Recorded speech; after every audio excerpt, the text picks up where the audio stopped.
All right, so coming up in just a moment, you may have seen some of this last night as Roseanne Barr is speaking out. You know, I made a mistake, obviously. It cost me everything, my life's work, everything. I made a mistake, and I've paid the price for it.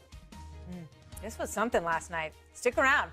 We're going to show you more of it. Plus, the haters shaming Tom Brady for having a dad bod. The Friday ladies take it on. Tammy Bruce, Lisa Boothe, and Kat Timpf join me coming up.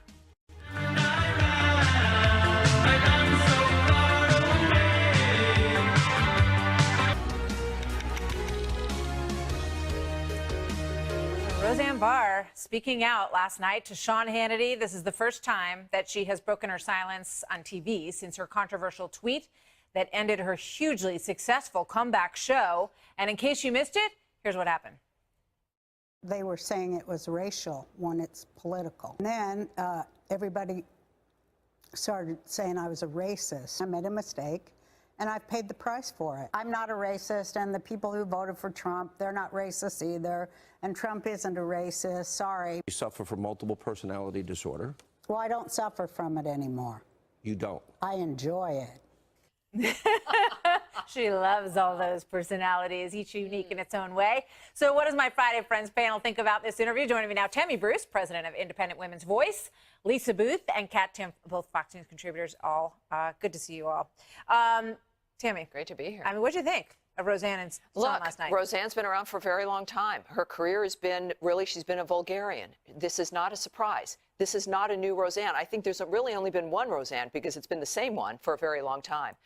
As a matter of fact, when she argues about what she was saying, obviously something that we've all railed against, the nature of what she called Valerie Jarrett, she also called Susan Rice an ape 5 years earlier on Twitter.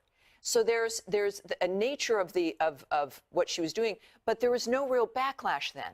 So then you do have the political framework of this. She argues that she's only under attack now because she supported Trump. Well, in part, that's the only thing that's different from the Susan Rice comment to the Valerie Jarrett comment. So you've got so many different layers to this. All of us, look, if you've been in media, you've said something that's probably offended someone, inevitably. You've said something you regret, of course. The issue then also becomes, do you destroy someone in the process? Yeah. Or do you accept their apology based on the nature of their history and if they're really sincere? We're still grappling with that. Yeah. And I thought it was a fascinating interview. And then she said that she should fix her hair, that Valerie Jarrett should fix her hair. And I think what she was trying to get at was that she thought her hair reminded her of the actress on Planet of the, I don't know. I think she was trying to spin it in some ways still, but it was just a mess. Well, maybe, we saw those different personalities come out during the interview, I guess. I mean, look, she's apologized. I think she's sincere in the apology. So, she's lost a lot in the process, as she mentioned. Basically, she lost this show. I mean, she lost millions of dollars. So I think it's time to kind of forgive and move on at this point. Yeah, but if she keeps giving bananas interviews like that, not only is she talking about Valerie Jarrett's hair, at one point she started talking about Sean Hannity's hair. But Valerie Jarrett, too, I mean, she's selling a book right now. So honestly, being in the headlines in this has to help book sales. She was on The View yesterday talking about this. I was looking at the headlines. There's been a lot discussed. So, I mean, I'm sure it helps with book sales. I mean, Roseanne should have never made the comment or done the tweet in the first place. Absolutely but I think it's kind of time to. It's a disaster. She's trying to dig her way out of the hole, and we'll see if it works for her. Yeah. We only have 3 more minutes, so I want to move on to Tom Brady's body, because why wouldn't you want to do that, right? So let's take a look. Now, this picture, he's getting so much, for this picture. And Kat, they're saying that he has a dad bod. He's 41 years old, winningest quarterback in football history. I mean, does he deserve any of this? I think that there is a level of success and riches where you probably don't care what your body looks like. And I think that Tom Brady is probably at that level. He's on vacation. He's on the beach. He's probably having some tacos, probably having some pina coladas. Totally fine. I think he looks great. I don't know what all the problem is. And I highly doubt he really cares. And if he does I don't think he cares at all. I mean, he's got Giselle in one arm. Yeah, he's got like, Giselle. cry me a river, Tom. Chip Gaines is also, from Fixer Upper. He also got slammed for having a dad bod. He's proud of it. And this is role models for every regular guy out there who doesn't look like a bodybuilder. I think it's fabulous. Also, they're dads, so it seems appropriate. They've got kids, so they've got a dad bod. Also, that dad bod is earned him, tens of millions of dollars. I think he had a $40 million contract.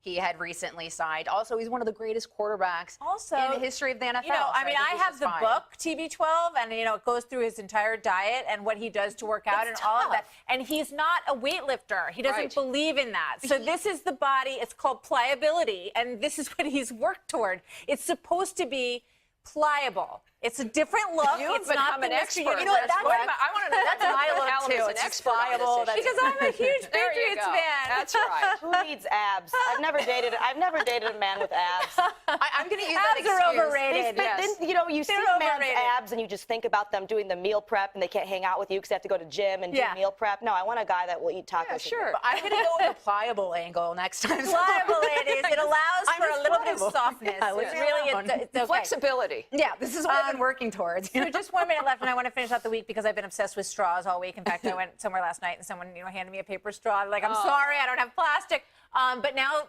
in Santa Barbara, a lovely place of Santa Barbara, they're now saying that they are not going to bust people. You're not going to go to jail necessarily if you give out a plastic straw. But see, that's the key word, necessarily. The Necessarily. proposed rule is, the proposed law is that you would go to jail for 6 months for like 2 violations. Yes. But they're saying now, but we really weren't serious. And by the way, we'd never really do it. But, you know, they always like those laws to be there just in case they need to put you in jail for 6 months. I brought some straws. Yeah. Oh, yeah. good. This is I'm very the black passionate market. about straws and keeping plastic straws. I just don't know how anyone goes on TV with a straight face making some of the arguments in favor of the last straw. You've got so many Are issues you in sad about California. paper straws? Come on. I'm just like, can't believe this is even a thing. I have straws at my apartment, and I had no idea that they were contraband. I had no idea that if I handed one to someone, that if I were in Santa Barbara, that I could actually go to jail. I thought that my behavior was pretty boring. As it turns out, I'm a rebel. You are a rebel. Thank you, ladies. I'm a straw dealer. Happy weekend, everybody. The picture of the night when we come back.